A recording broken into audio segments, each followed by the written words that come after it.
What I really want to know, and I think what our viewers want to know, in today's evolving digital landscape, what do you look for in talent? Well, I mean, first and foremost is the subject matter wide enough to get an audience that could sustain it financially.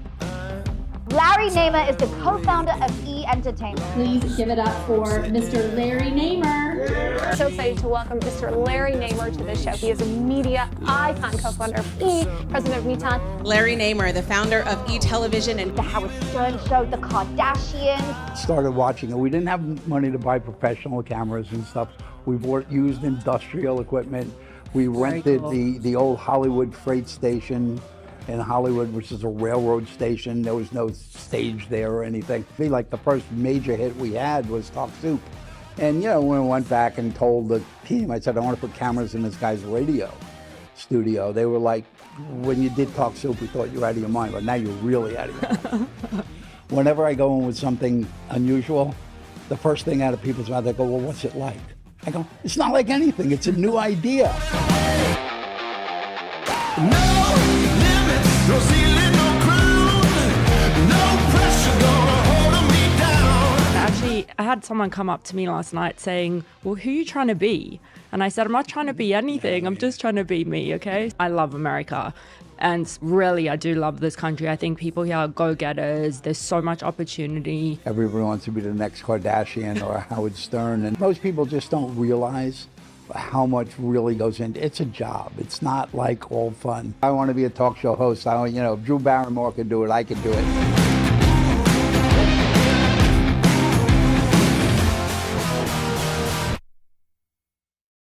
Welcome to another episode of the $1 Million Branders podcast. But today, this is special. We have an absolute legend in the studio, Mr. Larry Namer. I had the honor and the privilege of having him, but it was Zoom, so really not the same. And Larry, I'm so grateful for you making the time while I'm in Los Angeles to do this in person.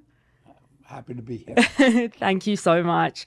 So, I mean, you are a legend. This is your bio. However, I feel like I'll take it, yeah. Someone needs to do a movie about your life because I think what you've achieved is just unreal. I think that a lot of people can learn from all your achievements, all your accolades, and just what you put together. So Larry co-founded E! Entertainment Television in 1987, transforming it into a prominent cable network celebrated for entertainment news and celebrity-driven programming. Under his leadership, E! grew into the fastest expanding network, reaching 14 countries in its inaugural year and leaving a profound mark on global pop culture. Larry excelled in producing successful international content, such as China's top Mandarin comedy show, demonstrating his versatility across diverse media landscapes. A pioneer in digital media, I know you're doing stuff all over in the metaverse and beyond now. Larry spearheaded advancements, and you're doing a lot of stuff with AI technology too, and the development of all these new digital platforms. So excited to hear more. Throughout Larry's career, he has mentored numerous emerging talents, nurturing future leaders in the media industry. And I think it's not just in the media industry. I love watching what you're doing. I know you are, I'm going to call you a celebrity chef. I'm waiting for that show to come out. When are we doing Cooking with Larry? We've actually got some behind the scenes things we're going to bring on set for you to show us your skills. Sure. I actually did a cooking show in China. Wow. And I did 4 episodes. And then I realized it takes way too much time to do it. So I just don't have the time to do it as a show. Got you, okay. Very upsetting though, because I think everyone would like to watch Cooking with Larry. Yep. So Larry, I mean, you've been in so many different, I'm going to call it industries, producing so many different content types.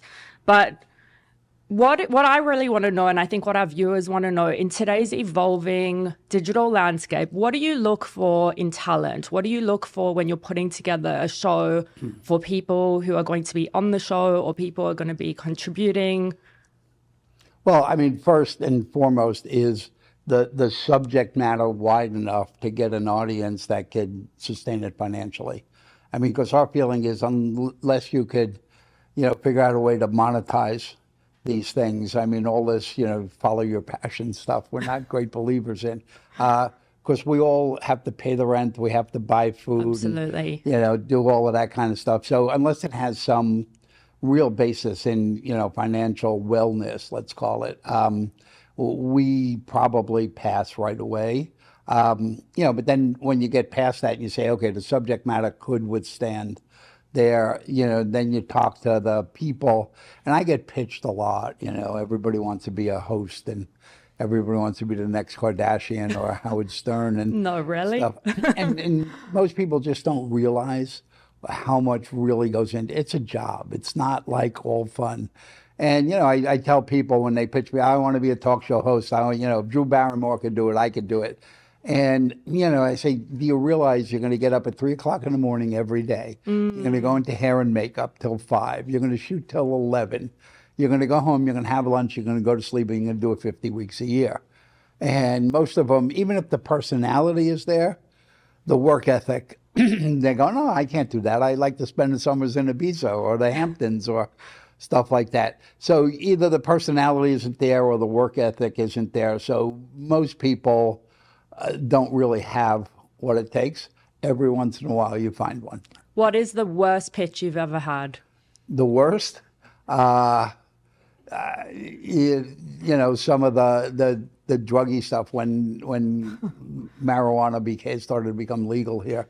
I just would have literally every stoner in the world coming to me wanting to do a show, and I said, I get it. I'll go to Procter and Gamble, and I'll tell them I could reach every stoner out there on a Friday night. No.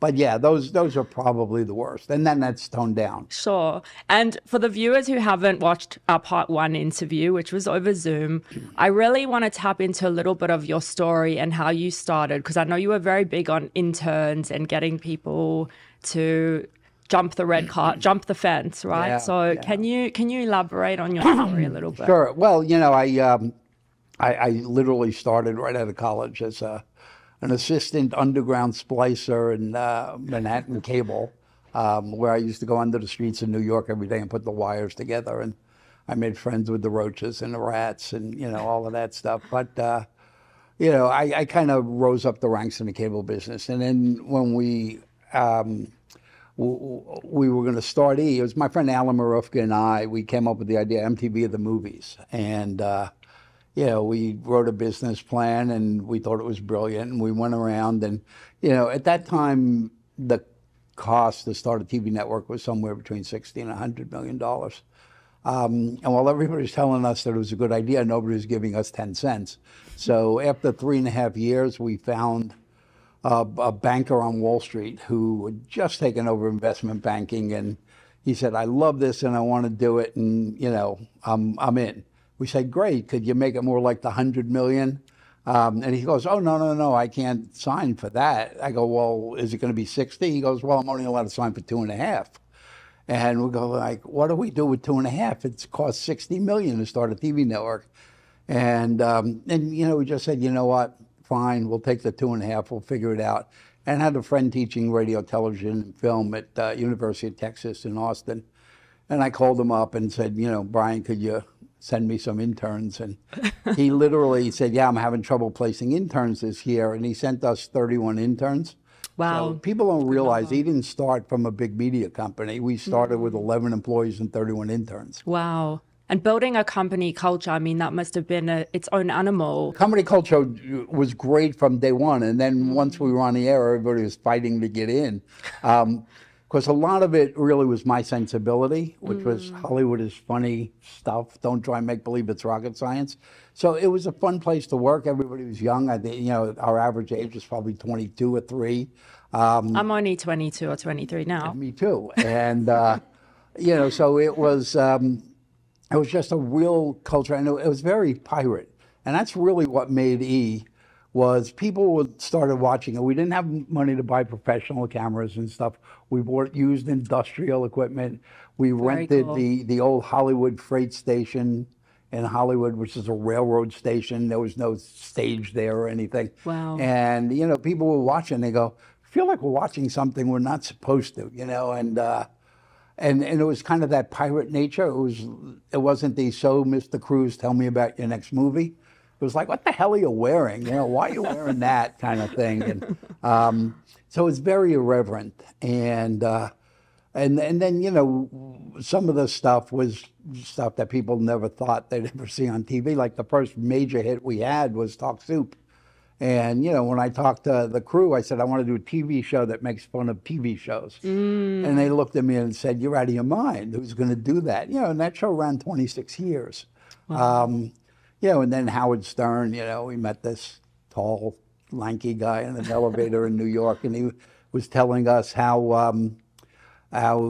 great his show was and come and watch it. And we were like, oh, radio, blah, blah, blah. But then when we watched it, we said, this is amazing. This is a reality sitcom. This is not a radio show.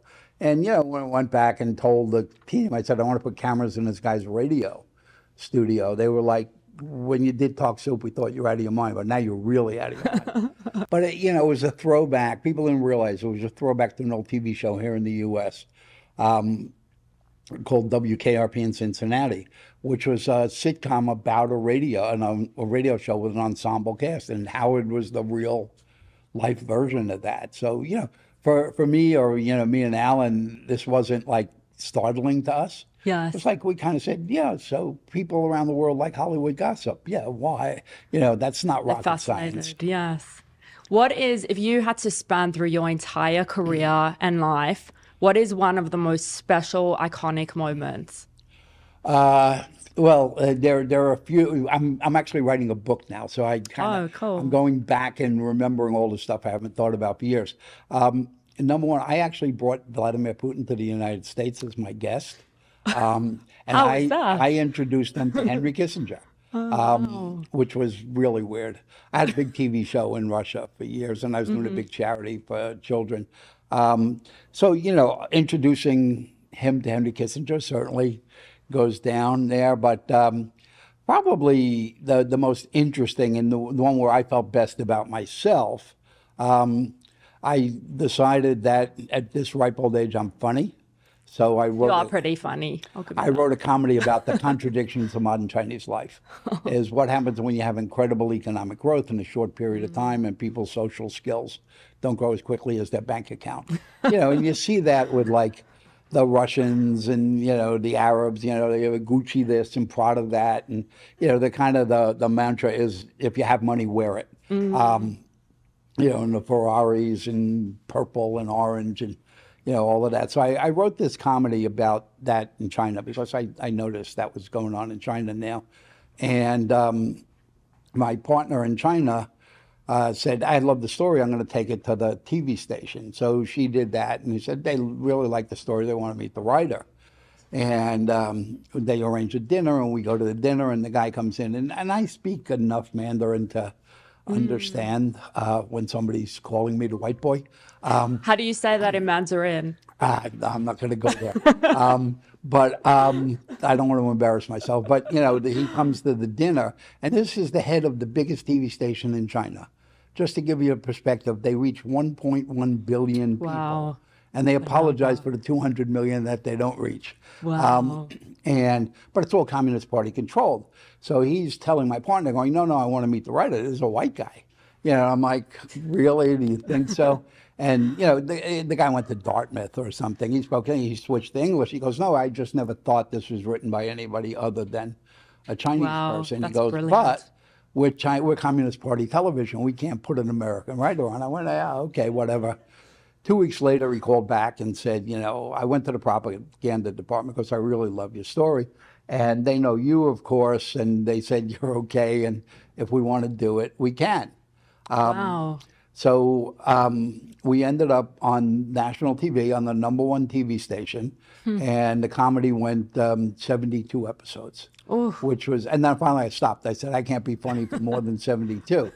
And it ends up getting nominated at the Asia TV Awards, and it was the only comedy from China nominated. Wow. I said, now this is actually pretty cool, to write a comedy in a country you didn't grow up in a language you really don't speak, and you know, culture that maybe understand a little, and for it to be the only one nominated. I said, that's actually cool. Thinking that people around the world like Hollywood gossip, I said, yeah, okay, we executed really well. Yes. But you know, the idea wasn't so spectacular to us that we couldn't understand why people liked it. And I think what's amazing is to actually, you switched your persona to write for a totally different culture. How do you do that? It kind of goes back to the way I was brought up. My parents were immigrant, you know. My dad was from Turkey, and they were really, today they would be arrested or I'd be taken away as a child. Yeah, because they would do things like if you talk back, you get your mouth washed with soap. Oh, I had that. You got your butt. Fun. Did you actually have your mouth washed? Oh, yeah. It's a fun experience. Yeah, and I don't look back, but it was just the way it was, and I had a great childhood, and I loved it and stuff like that. But they really were honing in on respect. And my mom in particular was like, when you go to someone's house, you're a guest, act like a guest and be respectful. And when, you know, my dad passed and my mother moved to Florida and I would go down and visit her, and she would, I would say, oh, let's go to dinner tonight at 8 o'clock. I feel like Italian food. She'd go, no, at 5:30 we're going for the deli. And I'm like, no, I don't eat at 5:30. And her answer would be, listen, you're a guest in my house. If you don't really like the rules here, go somewhere else. And that's kind of what I take when I go into other countries, is I'm not there to change the Communist Party to something else and that. I'm there to entertain the people and give them a few light moments, you know, after a hard day's work. And so that's the way we approach it. And when you could leave a place, you could look at it very different when you have to live there all the time.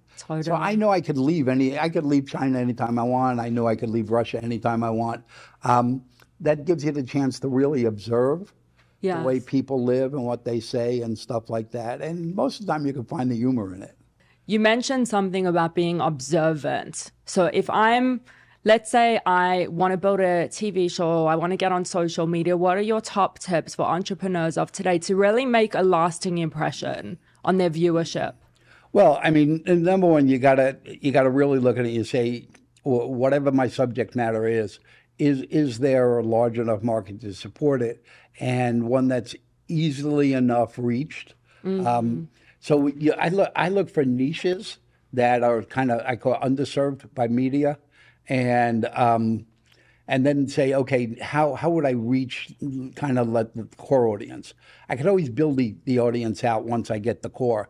But, you know, I've looked at stuff, I've done stuff in the UK on, I did the Hobby and Craft Network, you know, as a favor to some people. And, you know, for it, I learned how to knit and sew and needle point. So now I know where to come to. And all that. I made nice eyeglass cases. But people who are passionate about certain subjects, they can sniff out BS really easily. And, you know, traditional media looks for the lowest common denominator. So for people who are really passionate about something, there's nothing that serves them well, because whoever's doing it is trying to reach the big audience.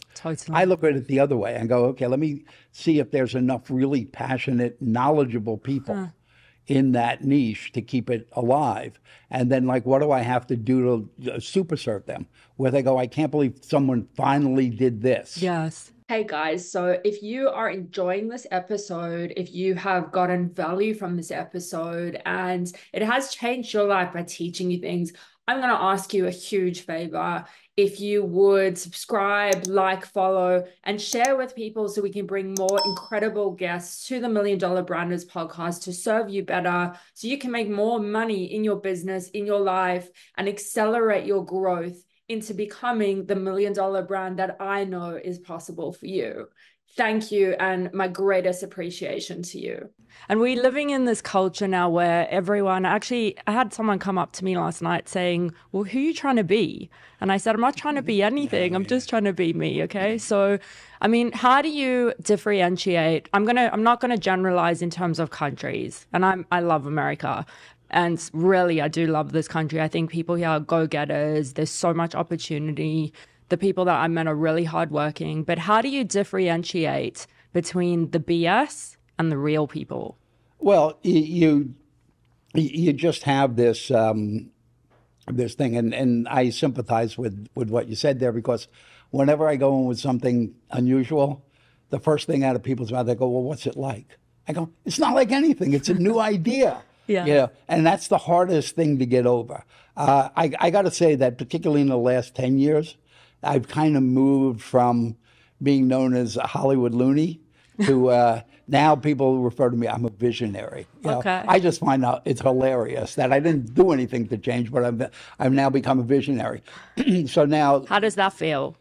it's good because now I could call anybody with, and sometimes I Yes. just come up with like ideas just to screw with people and just make up stuff. Have you got an example of that? That's very Oh yeah, you know, when I would go to people like, I want to do a show about how Switzerland is part of the axis of evil, and you know that they're supporting Hamas. You know, just some totally off the wall thing. Yes. And you know, people go, really? Where did you hear that? You know, and as opposed to years ago, they go, you're out of your mind. Get out. Yes. Of here. Yeah.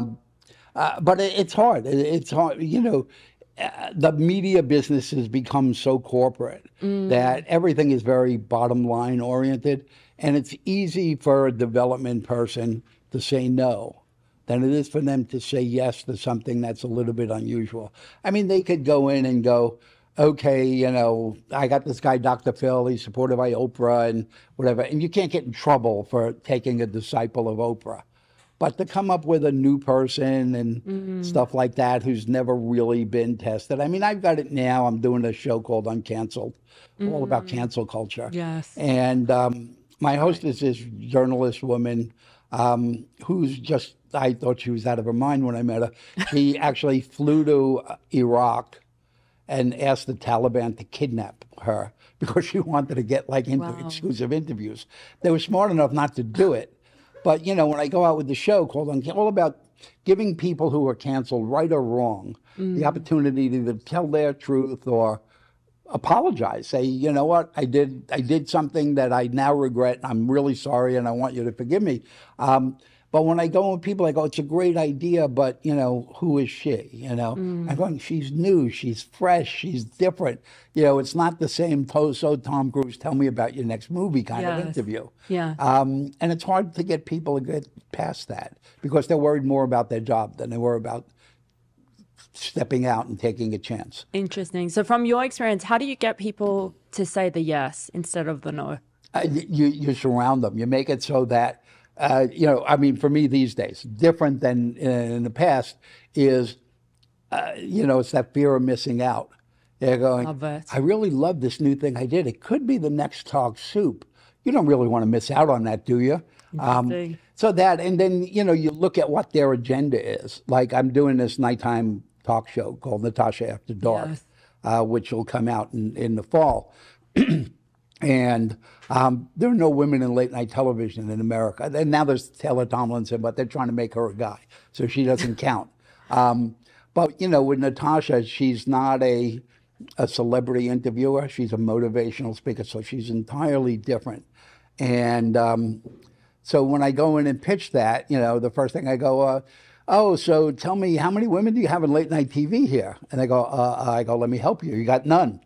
And then, you know, I used an entirely Latino production team on it, Hispanic. And, you know, how many Hispanic production crews do you have? Because I know they have a list, women, Very interesting. minorities, whatever. So you just check off all the boxes so that it's really hard for them to say no.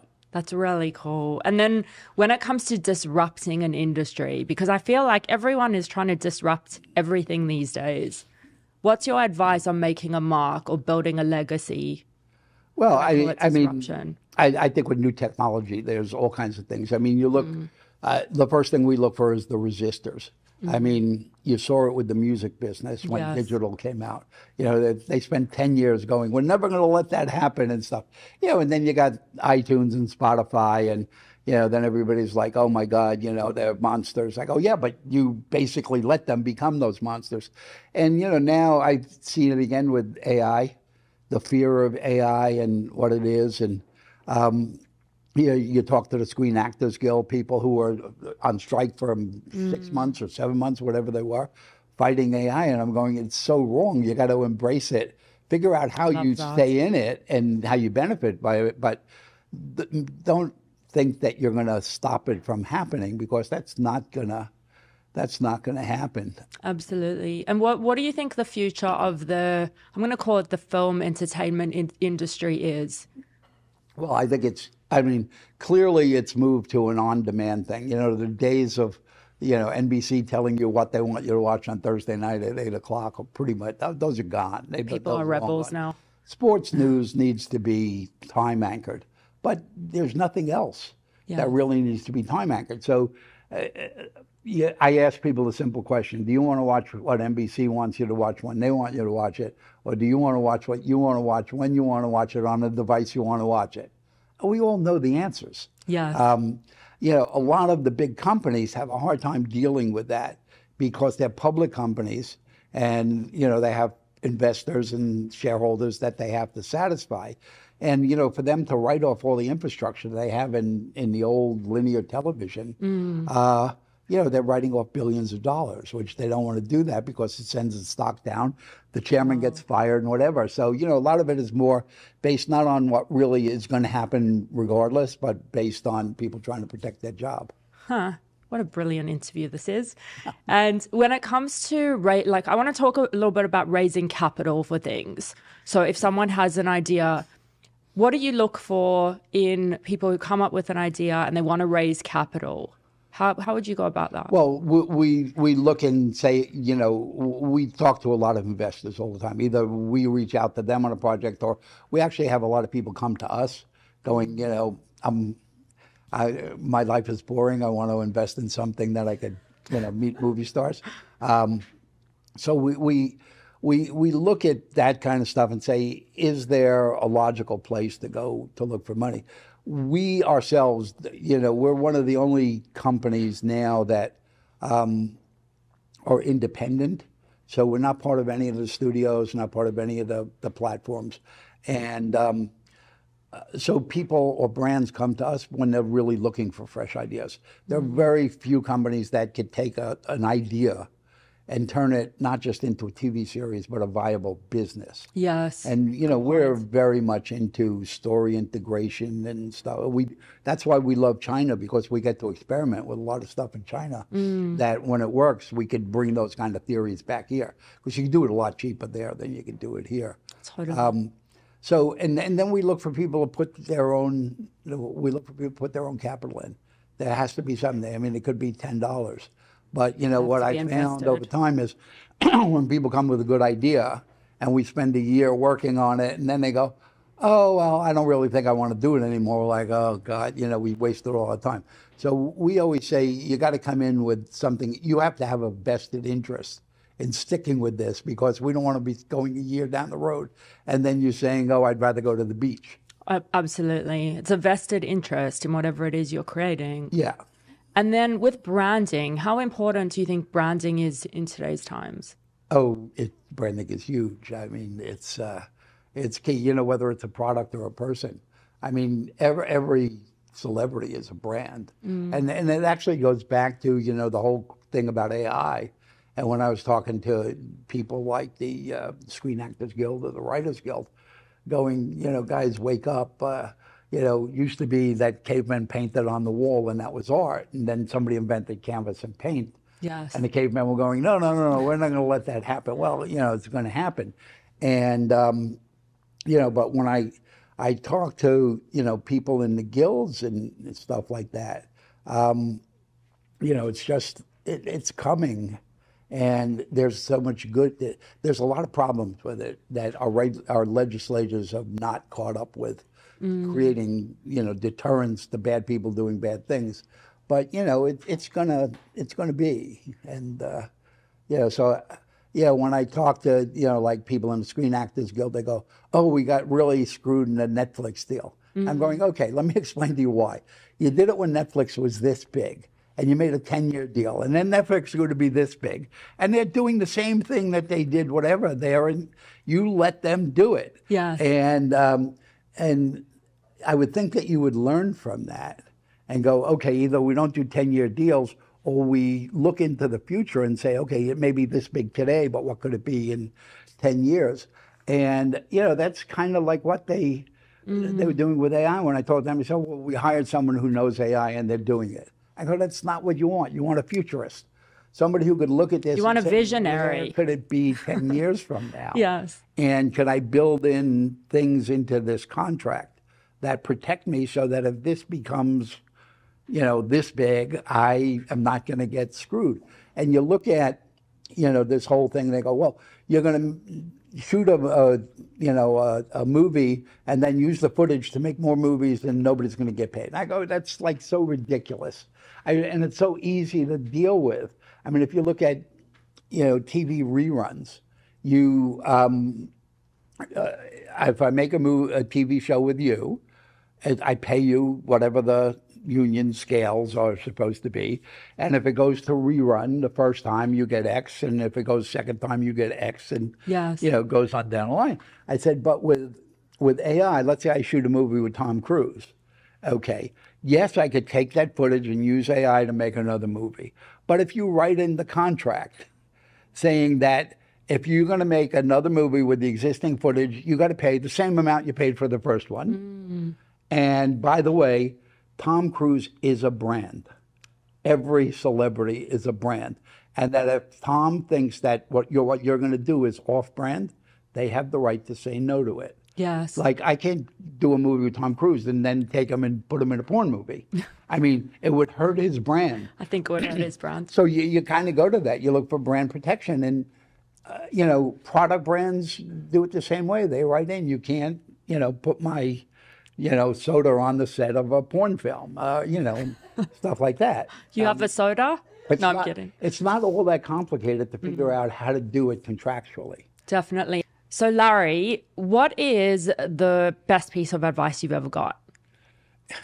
Best piece of advice. When I started in, literally right out of college in Manhattan Cable, I worked for a guy named Nick Nicholas, who eventually went on to become the chairman of Time Warner. He was the president of Manhattan Cable. And he amazed me in, I was a lonely union guy, but we always felt that whatever he said, no matter how he made our work harder, he was always fair. And when I kind of went into management, he always said, Larry, you got to be firm but fair. And I've always stuck with that. So most of the companies that I've been involved in, people actually like working for. Even if they're tough and we work really hard, they always feel like they got treated fairly, or they're being treated fairly, or they will be treated fairly. So that's that. And then, the other one, like I say, I'm kind of an anti-follow your passion person. I think you could find something you're good at. Yes. And work really hard at becoming great at it, and then it becomes your passion. Definitely. And I think one of the things I admire, you've got this mindset where a lot of people are in this victim mentality. But I feel like with you, you got to move and shake, and you've been adaptive to technology, and you've been adapted to things that are happening in the world. Yeah, well, I mean, the worldview comes from my parents, and then spending a lot of time out of the country, and I grew up in a neighborhood. It was a very multicultural, multiracial neighborhood. I mean, we had a large number of African American, a large number of Puerto Rican and stuff, and those were just my friends, and stuff like that. So, but I was an unusual, or I'm still an unusual person in Hollywood in that my degree is in economics, but I'm a creative.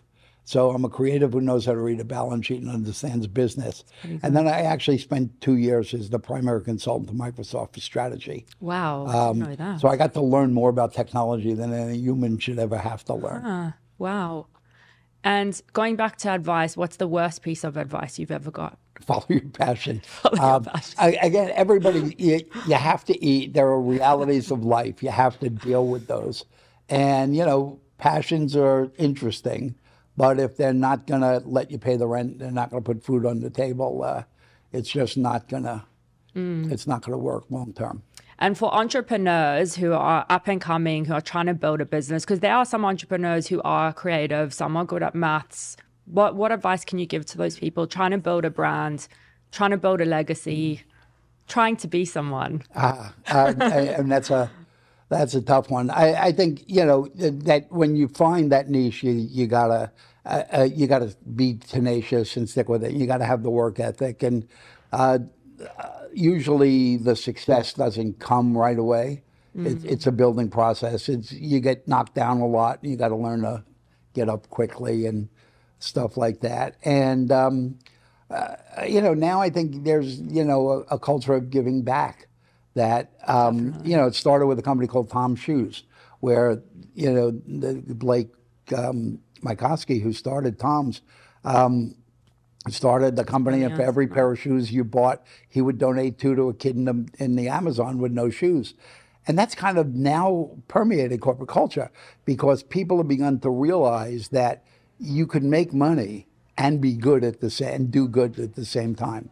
Absolutely. So, it gets back to like, what's our purpose here on earth? And it's, I think it's to leave it better than we found it in every way, from the people, from the animals to the earth and environment and stuff like that. We're here to make it better. I couldn't agree more. And being a South African, I totally understand. That's my heart and my soul. So what is $1 million brand to you? Let's call it $1 billion brand in today's times, because I feel like $1 million won't buy you a I think, soda. And now I look at anything I look at is, and if you're going to look at that scale, and we don't necessarily look at things needing to hit that scale. Like we do stuff in China and Mandarin, and people say, why don't you do it, whatever. Because it's good, we still make money and it's fun and whatever. So, but to build those big brands, you have to look and say, is this bigger than just the U.S.? I mean, when I got involved in the media world and I would do a business plan for when I worked at Time Inc., you would do a budget, you'd weight it 95% U.S. and 5% other. I mean, we didn't consider anybody else to be important. Now, the U.S. is only 30% of the market. And I think if you look at it, now you have to think, you really do have to think globally and go, if the $1 billion brand is my thing, can I take this to the world as opposed to just the U.S.? And, that's kind of the way I would look at it. Well, I'm so excited to see what you do next. I know you're working across a number of projects, and it's amazing watching your journey, because I think you are one that, you've been so gracious with your time, and I can't wait to watch and see all these things that you're working on, and looking forward to doing more with you. Happy to be here. Thank you so much, Larry. Appreciate your time.